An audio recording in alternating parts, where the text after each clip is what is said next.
Basic पर ध्यान देना है। क्या अगर ए का रीडिंग चाहिए, अब देखिए इसका सॉल्यूशन करने जा रहा है।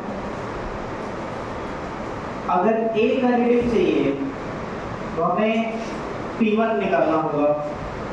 अगर बी का रीडिंग चाहिए तो डिस्टेंस लगा हमें P2 निकालना होगा। जो आएगा वही रीडिंग होगा।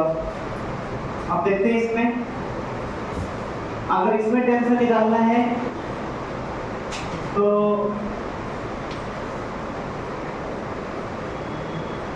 दोनों का रीडिंग कितने बच्चों का सेम आ रहा है? आप देखिए दोनों का रीडिंग सेम 3 स्टूडेंट। ठीक, अरे भाई इसमें टेंशन निकालना है, इसमें टेंशन निकालना है, ये सब केवल डराने के लिए है। हम एफडी बनाएंगे, बेसिकली उसको बैलेंस करेंगे। जैसे अगर इसका टेंशन निकालना है तो इसका एफडी बनाते हैं 5 kg का, तो 5 kg का एफडी बनाएंगे तो 50 T2, क्योंकि रुका हुआ है तो नेट फोर्स 0 हो जाएगा, तो T2 का वैल्यू 50 हो गया न्यूटन। अगर केजी में देखेंगे तो 10 से डिवाइड कर देंगे तो 5 kg रीडिंग आ जाएगा। अगर इसमें टेंशन निकालना है, T1 निकालना है, तो इसके नीचे जितने भी मास हैंग कर रहे हैं उसका मास mg नीचे दिखा देंगे। यहाँ पे टेंशन निकालना है तो इसके नीचे जितने भी हैंग कर रहे हैं उसका mg नीचे दिखा देंगे। तो ये इसमें कितना मास है? इसका मास दिया नहीं है तो 0 मास, इसका मास दिया है 5 kg, तो इस पूरे का तो 15 आएगा। तो T1 क्या आ गया? 50 मीटर। बस रीडिंग केजी में निकालना होगा तो 5 kg, ये रीडिंग आ जाएगा 5 kg। ठीक है, दोनों रीडिंग से। अच्छा, इसमें जो ऊपर 2 kg और 3 kg जो इस सिस्टम ए का था उसका कोई रोल नहीं था इसके रीडिंग में। हाँ, यहाँ तो स्प्रिंग बैलेंस होता तो ये वाला और ये दोनों मास जुड़ जाते हैं। यहाँ पूछता तब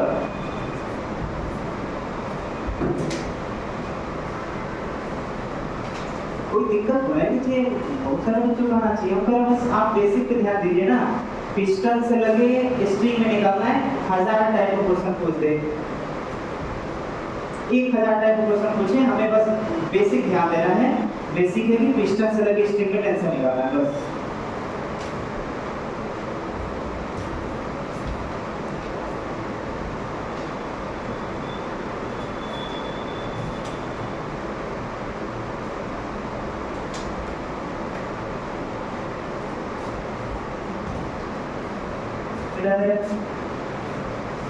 हो गया ना? Yes.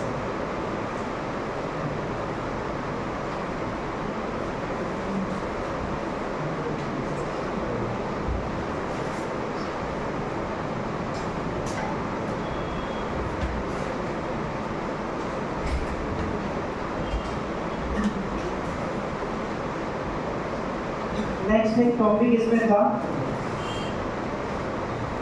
Conservation of linear momentum. Heading दीजिए conservation of linear momentum.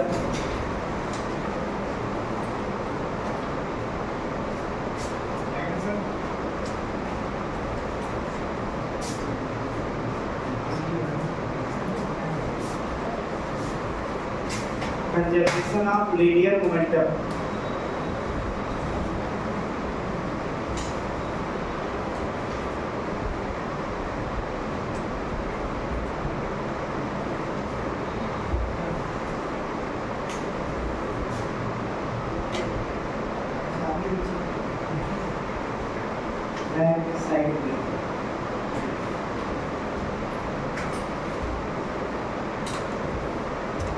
Conservation of linear momentum देखते हैं क्या होता है ये, क्योंकि ये टॉपिक इसी में है। बेसिकली हमको सेंटर ऑफ मास में पढ़ाते हैं, लेकिन क्योंकि आपके सीआरटी में भी कुछ क्वेश्चन मिल जाएंगे इस पर, तो इसलिए अगर क्वेश्चन मिले तो बन जाए, इसके लिए बताना जरूरी इसमें है। बाकी इसका डिटेल पढ़ेंगे हम लोग सेंटर ऑफ मास में। अच्छा, इसकी हेडिंग पर ध्यान देते हैं, लिखा क्या हुआ है। और जो लिखा है उसी से उसका मतलब निकाल देंगे हम लोग। क्लियर ना? लीनियर मोमेंटम का मतलब क्या होता है, वही जो इसके पहले लोग पढ़े थे, लीनियर मोमेंटम मतलब मोमेंटम है। क्योंकि एक चैप्टर का नाम हम लिए थे रोटेशन। जब हम लोग किसी भी पार्टिकल के इक्विलिब्रियम, पता नहीं याद होगा नहीं याद होगा, किसी पार्टिकल के इक्विलिब्रियम की बात करते हैं तो वहाँ पर दो टाइप का इक्विलिब्रियम होता है। कौन कौन सा? ट्रांसलेशनल इक्विलिब्रियम और रोटेशनल। तो जो रोटेशनल इक्विलिब्रियम है वो पढ़ेंगे एक रोटेशनल चैप्टर में। क्लियर ना? तो रोटेशनल चैप्टर में एक और मोमेंटम का भी नाम आएगा, एंगुलर मोमेंटम। इसलिए मोमेंटम दो टाइप का होता है। एक लीनियर मोमेंटम जो रोटेशन से पहले पढ़ना है, जो भी पढ़ने जा रहे हैं रोटेशन चैप्टर से पहले लीनियर मोमेंटम पढ़ना है, और रोटेशन में यहाँ पर लीनियर जगह एंगुलर हो जाएगा, तो एंगुलर मोमेंटम रोटेशन पढ़ेंगे। तो लीनियर मोमेंटम क्या होता है हम लोग पहले से पढ़ चुके हैं, P = m/v, P = mv। Clear? अच्छा, यहाँ पर क्या लिखा हुआ है? कंजर्वेशन। कंजर्वेशन का मतलब क्या होता है? कंजर्वेशन का मतलब होता है जो वैल्यू है वो फिक्स रहे। जैसे मान लेते हैं 100 है, हम 100 को x और y में बांट दिए। क्लियर? तो जब भी 100 बटेगा दो पार्ट में, उसका सम हमेशा 100 ही आएगा। तो ऐसा हो सकता है कि जो x है वो अपने बदलता रहे, उसी के अकॉर्डिंग y भी बदलता रहे, लेकिन जो x और y का वैल्यू है वो कंजर्व होना चाहिए। मतलब इसके नाम के हिसाब से इसका हम डेफिनेशन दे रहे हैं कि x + y = अगर 100 है तो x + y वैल्यू कंजर्व है 100। जब ये 25 होगा तो ये 75 हो जाएगा। हो सकता है x अपने में बदले, y अपने में बदले, लेकिन दोनों को जब हम ऐड करेंगे तो वो 100 अगर आ रहा है, मान लेते हैं बदल करके x हो गया 10, तो y बदल कर हो जाएगा 90। दोनों एक दूसरे में चेंज हो रहे हैं, लेकिन इनका जो सम है वो 100 फिक्स है। मतलब यहाँ पर 100 कंजर्व है। कौन कंजर्व है? 100 कंजर्व है। तो कंजर्व का मतलब हुआ जो वैल्यू ना बदले। क्लियर ना? अब आते हैं यहाँ पर। तो यहाँ पर क्या नहीं बदलने की बात बोल रहा है? हेडिंग से क्या लग रहा है? किसको नहीं बदलने की बात बोल रहा है? Linear momentum. लीनियर मोमेंटम मतलब क्या? मोमेंटम जो हम लोग पढ़े थे, क्या? mv। मतलब किसी सिस्टम का लीनियर मोमेंटम, सिस्टम मतलब जिसके बारे में स्टडी कर रहे हैं, उस सिस्टम का लीनियर मोमेंटम मतलब मास इंटू वेलोसिटी नहीं बदलेगा तो उसको बोलेंगे कंजर्वेशन ऑफ लीनियर मोमेंटम। मतलब लीनियर मोमेंटम बदलना नहीं चाहिए। अच्छा, ऐसा कब होगा? ऐसा कब होगा कि लीनियर मोमेंटम ना बदले? आते हैं उसके फार्मूले पर। उसके फार्मूले पर आते हैं। क्या मोमेंटम और फोर्स का कोई रिलेशन होता है क्या? F external = change in momentum upon change in time. अगर वेक्टर में बात करेंगे तो ये हो जाएगा। क्लियर? अब यहाँ पर जो है F external = अगर वन डायमेंशन की बात करें तो वेक्टर हटा देंगे। वन डायमेंशन एक लीनियर में बात करेंगे तो ये हटा देंगे। अभी उसके वैल्यू बारे में बात करते हैं। डेल्टा p क्या होता है? Change of momentum, final momentum minus initial momentum divided by total time, delta t। Clear ना? अच्छा, अगर मोमेंटम नहीं बदल रहा है तो जो इनिशियल होगा वही फाइनल भी होगा। मोमेंटम नहीं बदल रहा है तो जो शुरुआत में मोमेंटम होगा वही अंतिम में भी होगा। अच्छा, जब दोनों बराबर होंगे तो घटाएंगे तो 0 हो जाएगा। मैथमेटिकली दोनों बराबर है तो घटाएंगे तो 0 हो जाएगा। और जब ये 0 होगा मतलब क्या 0 हो जाएगा? फोर्स 0 हो जाएगा एक्सटर्नल। मतलब ये दोनों कंजर्व तभी कहलाएंगे जब इनिशियल और फाइनल दोनों मोमेंटम बराबर हो जाए। और जब दोनों बराबर होंगे तो घटाएंगे तो 0 आ जाएगा। और ये 0 आने का मतलब नेट एक्सटर्नल फोर्स क्या हो जाएगा? इसका मतलब कि लीनियर मोमेंटम कंजर्व कब होगा? जब किसी सिस्टम, मान लेते हैं ए, बी और सी, ये किसी सिस्टम के पार्ट हैं। इस पूरे सिस्टम का मोमेंटम कंजर्व तभी होगा जब इस सिस्टम के ऊपर लगने वाला एक्सटर्नल फोर्स जीरो होगा। क्लियर ना? लीनियर मोमेंटम कब कंजर्व होगा? जब उस सिस्टम के ऊपर नेट एक्सटर्नल फोर्स क्या लगेगा? जीरो लगेगा। ये खुद ये मैथमेटिकल जो इक्वेशन लिखा हुआ है ये खुद बता रहा है, हमें कुछ रटने की जरूरत नहीं है, हमें कुछ रटना नहीं है, ये इक्वेशन ही सब कुछ बता रहा है कि कंजर्वेशन ऑफ लीनियर मोमेंटम मतलब लीनियर मोमेंटम मतलब मोमेंटम कंजर्व होना चाहिए, मतलब बराबर में बदलना नहीं चाहिए। जब ये नहीं बदलेगा तो दोनों बराबर होने का मतलब घटाएंगे तो जीरो, और zero net external force zero, मतलब मोमेंटम तो तब कंजर्व होगा जब एक्सटर्नल फोर्स क्या होगा? जीरो। क्लियर ना? तो इस इक्वेशन से सिंपली डिफरेंशियल बनाया जा सकता है। ठीक है, तो लिख लेते हैं यहाँ पर, ये हेडिंग दीजिए तो कुछ लिखवा देते हैं इसमें, केवल हेडिंग देना है, इक्वेशन बाद में लिखिएगा, हेडिंग दीजिए।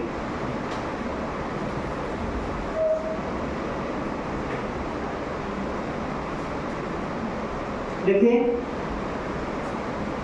when external force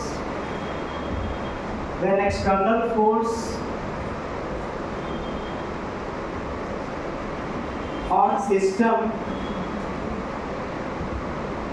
when external force on system will be zero, when external force on system will be zero, then linear momentum of system, then linear momentum of system, then linear momentum of system will be conserved,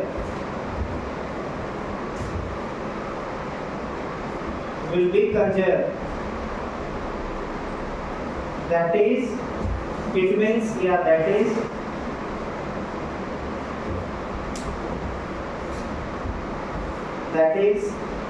linear momentum will not change with time.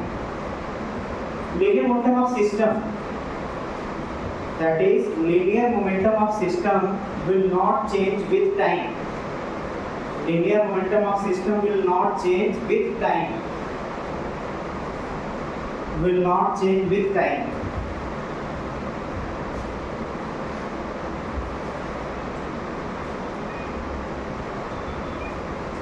हो गया?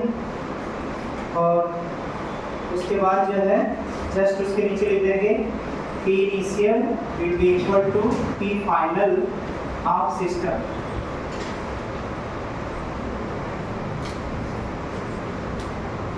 उसके नीचे लिख देंगे P initial is equal to P final of system.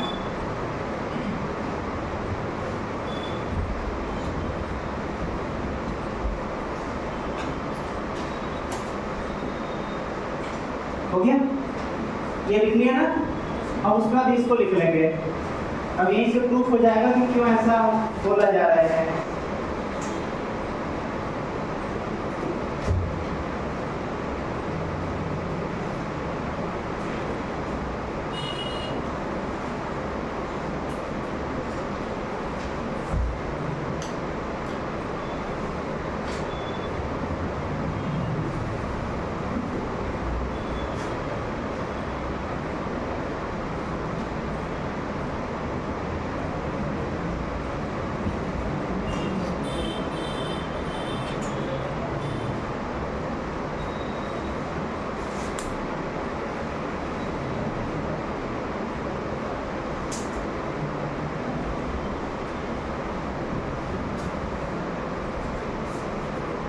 ये side में diagram भी बना लेंगे।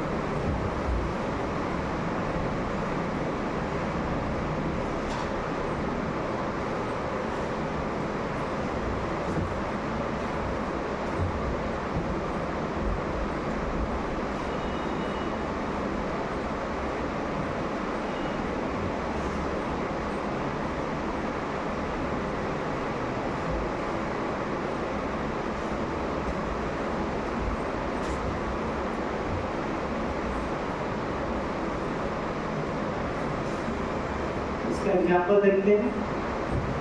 इसका बेस्ड क्वेश्चन देखते हैं कुछ।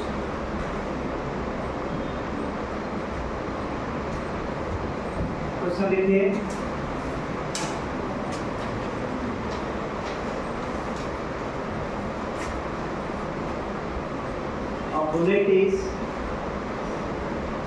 a bullet of mass m is fired from gun of mass capital M. A bullet of mass m is fired from the gun of mass capital M with speed v. Find required speed of gun. Find required speed of gun.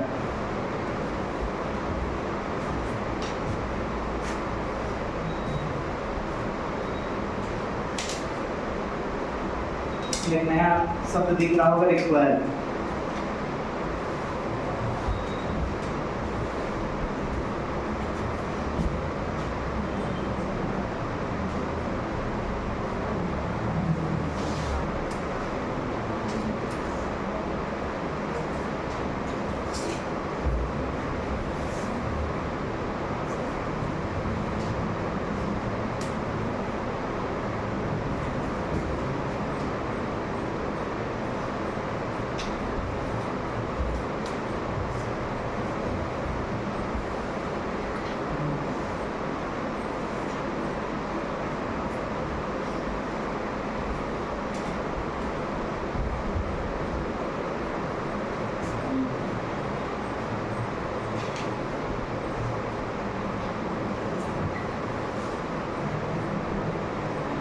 देख लेते हैं,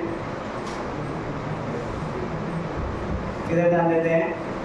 अच्छा, इसमें अगर हम linear momentum conservation या फिर इस टाइप का कोई भी पॉइंट नहीं जानते रहते तो क्या दिमाग में प्रोसेस आता, जैसे अच्छा रिक्वायर्ड स्पीड का मतलब क्या होगा, पर ये देख लेते हैं। जैसे कभी जो है हम लोग गन से बुलेट फायर करते हैं तो गन जो है कुछ स्पीड के साथ पीछे भागता है, क्लियर। तो गन के आगे मतलब बुलेट के आगे जाने के रिएक्शन में जो गन पीछे जितनी स्पीड जाता है उसी को रिक्वायर्ड स्पीड बोलते हैं। रिक्वायर मतलब उसके बदले में, अपोजिट में कितनी स्पीड जाएगा, और बाकी कोई इसका ज़्यादा बड़ा मीनिंग नहीं है, उस कॉन्सेप्चुअल मीनिंग नहीं है, उसके बदले में अपोजिट में कितना जाएगा। नॉर्मली वेलोसिटी पूछता है तो हम लोग velocity is equal to dr/dt जैसा दिमाग में लाते हैं फार्मूला, या v बराबर u प्लस at कुछ ऐसा फार्मूला दिमाग में चलाते हैं। लेकिन यहाँ पर कुछ ऐसा कोई भी फार्मूला यूज नहीं होने वाला है, क्लियर ना। यहाँ पर बेसिकली हम लोग मोमेंटम कंजर्व करा करके इसको लाएंगे। अच्छा, मोमेंटम कंजर्व कैसे होगा यहाँ पर, क्या जो कंडीशन लिखा था क्या वो यहाँ पर फुलफिल कर रहे हैं। तो पहले देखते हैं कि मोमेंटम कंजर्वेशन और कंडीशन क्या होता है किसी सिस्टम के ऊपर। यहाँ पर सिस्टम किसको मानना होगा, केवल बुलेट को अकेले, या अकेले गन को, या दोनों को। अगर हम बात करें बुलेट का, अगर बुलेट को एक सिस्टम मान लें, जो बातें बोलो वो दिमाग में लेकर के जाइए, उसको उसमें सुनिए घूमिए, बस चीजें क्लियर हो जाएगा। अगर हम बात करें कि बुलेट को सिस्टम मान लिए तो क्या बुलेट का मोमेंटम कंजर्व होगा, बुलेट का मोमेंटम कंजर्व होगा अकेले। अगर सिस्टम केवल बुलेट को मान रहे हैं तो नहीं होगा, कारण बताइए।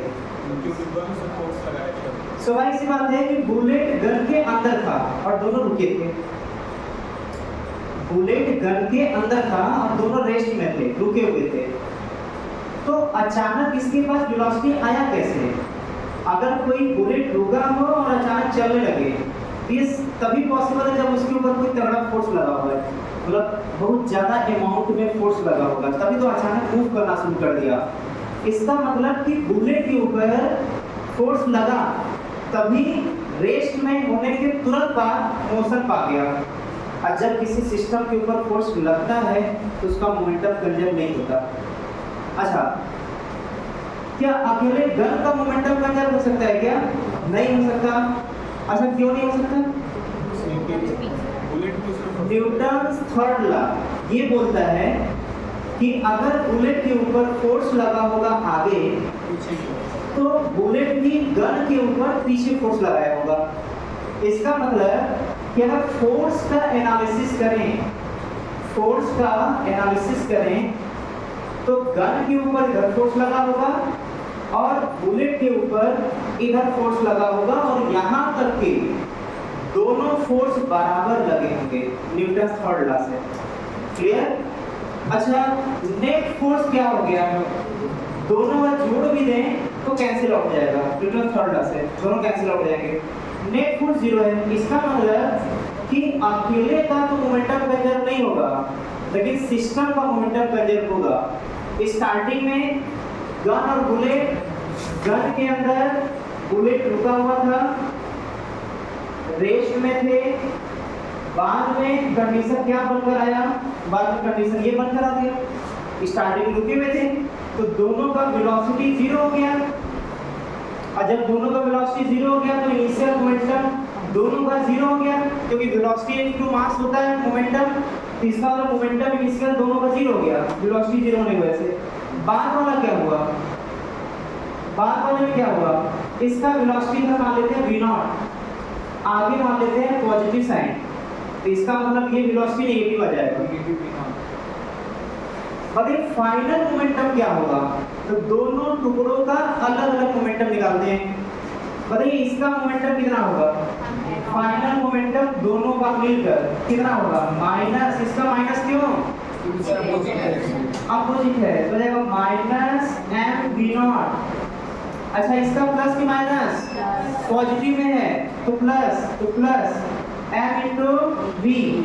अच्छा बताइए, अगर इनिशियल मोमेंटम जीरो था तो क्या अंतिम में भी जीरो होगा क्या?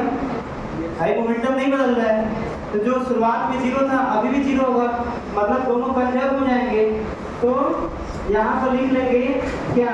दोनों को मिला करके P initial is equal to P final, मतलब 0 is equal to minus m v naught plus m v. यहाँ से आ जाएगा, क्या पूछ रहा था? रिक्वायर्ड स्पीड मतलब वी नॉट आ जाएगा m v by capital M.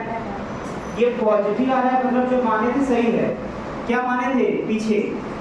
किधर माने थे? पीछे की तरफ। पॉजिटिव आंसर आ रहा है, मतलब जो माने थे पीछे की तरफ जाने के लिए वो सही है, वो पीछे ही जाएगा उधर। क्लियर? ठीक है, इसको नोट कर लेंगे, फिर आगे बढ़ते हैं।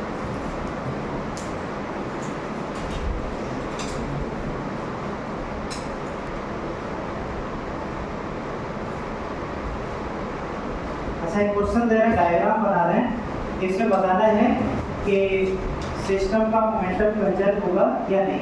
देखते हैं।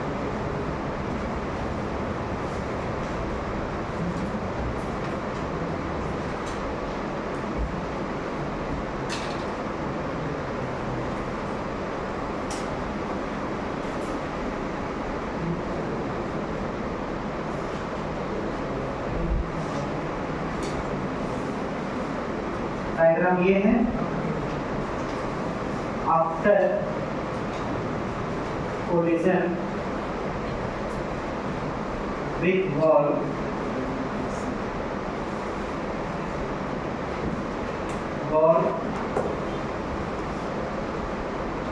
rebounds with same speed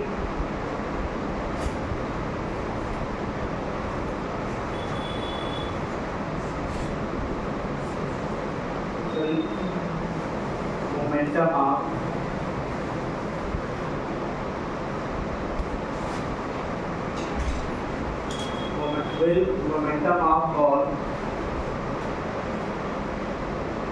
conserve same speed से टकरा करके बॉल जो है वो वापस आ जाता है, तो क्या बॉल का मोमेंटम कंजर्व होगा?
कंजर्व होगा?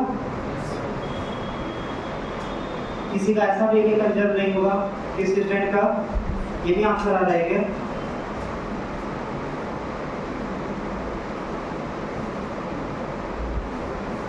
किसी का ये भी आंसर आ रहा है कि कंजर्व नहीं होगा? आंसर है कंजर्व नहीं होगा। चलिए रीजन ढूंढिए, रीजन ढूंढिए क्यों नहीं कंजर्व होगा? क्या हुआ?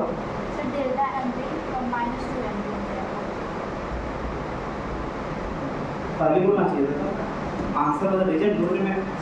ठीक है वैसे, लेकिन मोमेंटम कंजर्व नहीं होगा बॉल का। कैसे देख लेते हैं। मोमेंटम कंजर्व होने का मतलब P इनिशियल P फाइनल के बराबर होना चाहिए। मोमेंटम का मैग्नीट्यूड बराबर नहीं होना चाहिए, मोमेंटम बराबर होना चाहिए। तो मोमेंटम वेक्टर क्वांटिटी है तो उसका डायरेक्शन भी ध्यान देना होगा, उसका मैग्नीट्यूड भी ध्यान देना होगा। यहाँ पर इनिशियल में मोमेंटम कितना था, मान लेते हैं इधर पॉजिटिव सॉल्यूशन कर रहे हैं इसका, डायग्राम दोनों का अलग बनाएंगे, डिवीजन में दिक्कत होता है।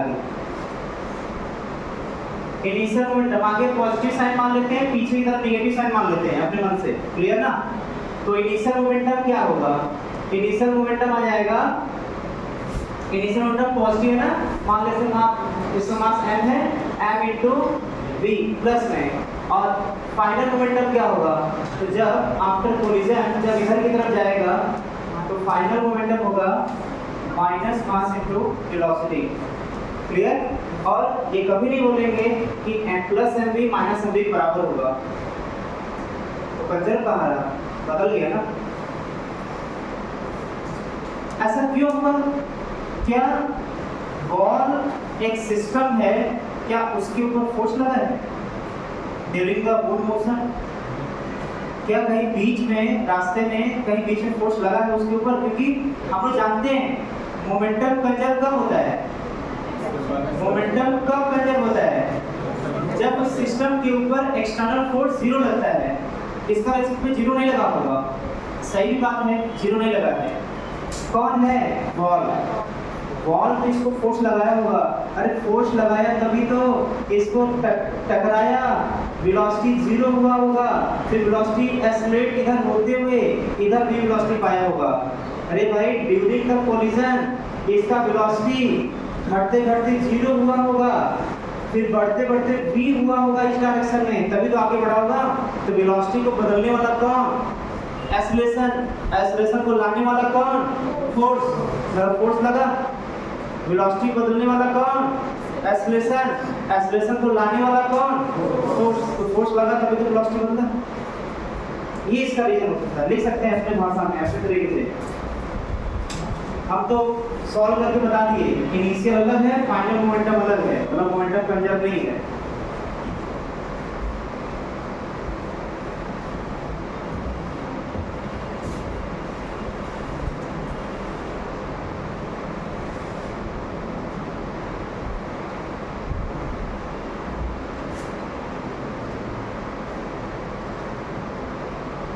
Initial is not equal to P final, that is momentum will not conserve, momentum will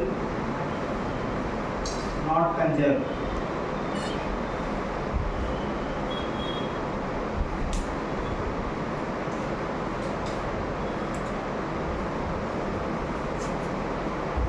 अगला क्वेश्चन, इन एबव क्वेश्चन, अगला क्वेश्चन इन एबव क्वेश्चन क्या?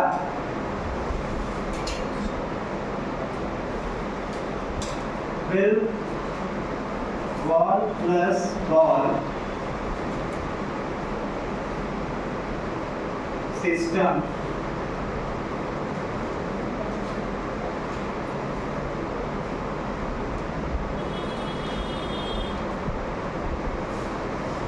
for ball plus ball system, comma momentum will conserve or not? For ball plus ball system momentum will conserve और not. आप बताइए।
Ball और ball को साथ में ले लिया एज ए सिस्टम, तो क्या बॉल और बॉल का मिल करके नेट मोमेंटम कंजर्व होगा?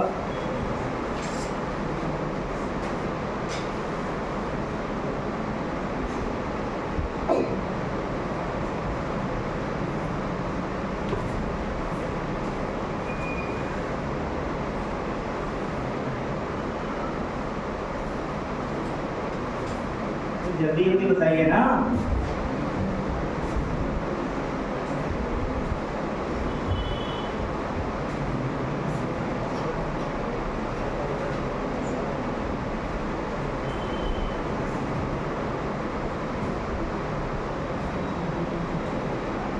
अब कंजर्व होगा ना?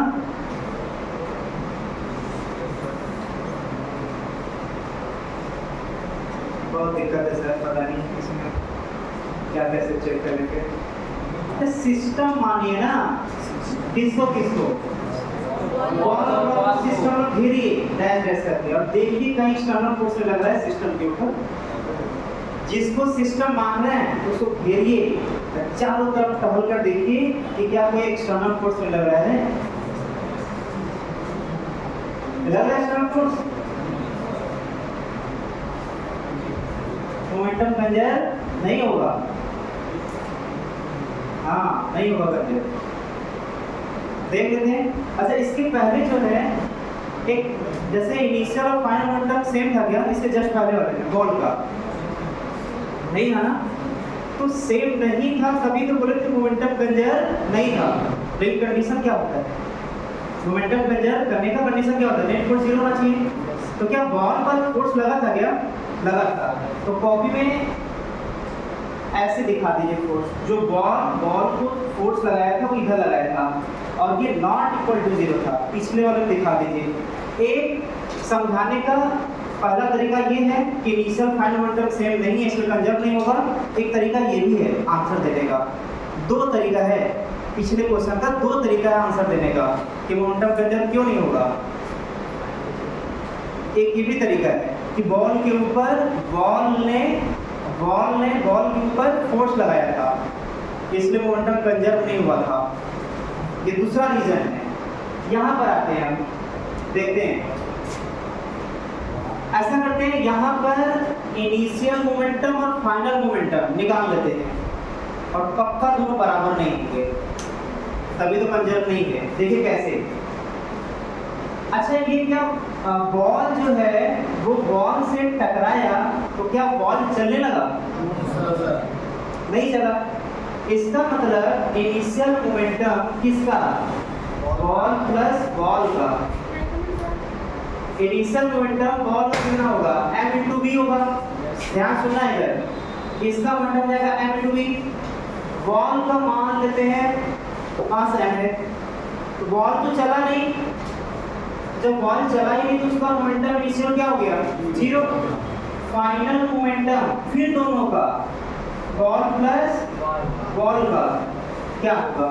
फाइनल मोमेंटम तो लगे इसका तो हो जाएगा, वापस लौटेगा तो माइनस m v लेकिन ये अभी भी नहीं चल रहा है, टकराने के बाद भी इसका अभी भी 0। अब देखिए फाइनल और इनिशियल दोनों बराबर है क्या? एक रीजन ये हो गया मोमेंटम कंजर्व न कराने का, क्योंकि दोनों बराबर नहीं आ रहा है।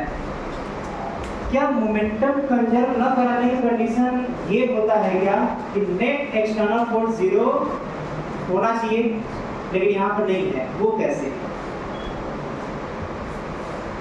कुछ बच्चों का यहाँ पर जो सोच रहे होंगे वो ये सोच रहे होंगे न्यूटन थर्ड लॉ से ये इसके ऊपर जितना फोर्स लगाया उतना फोर्स ये भी इसके ऊपर लगाया, जब नेट फोर्स अंदर ही अंदर कैंसिल हो गया, जैसे बुलेट और गन का था।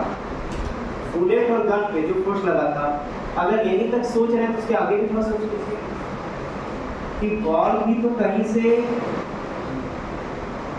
जुड़ा हुआ है, बॉल ग्राउंड से जुड़ा है कि नहीं? अरे भाई, जैसे जो बॉल है, बॉल का एफबीडी बनाइए, बॉल का एफबीडी बनाइए टकराते टाइम बॉल का। तो देखिए एक तो जो बॉल है वो इसको धक्का दिया होगा एफ से, और बॉल भी नहीं छोड़ा होगा, वो भी बॉल को जो है धक्का दिया होगा एफ से। ये तो ठीक है, इसका तो एफबीडी कंप्लीट हो गया इस डायरेक्शन का, लेकिन इस बॉल का पूरा एफबीडी कंप्लीट नहीं हुआ है इस डायरेक्शन वाले का।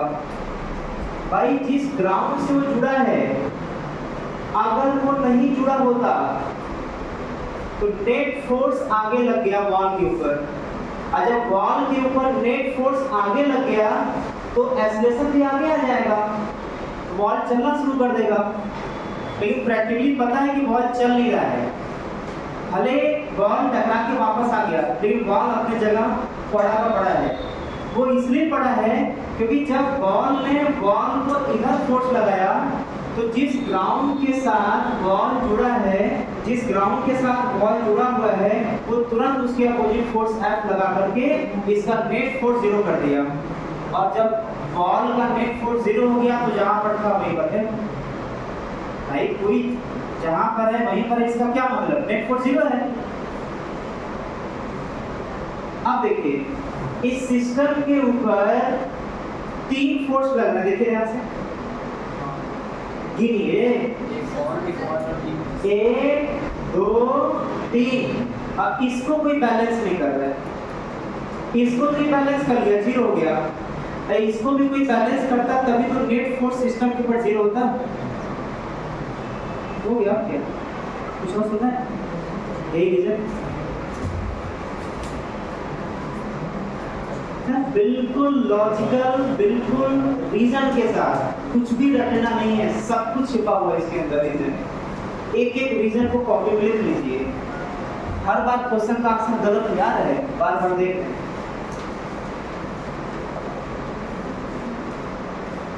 Net external force not equal to 0।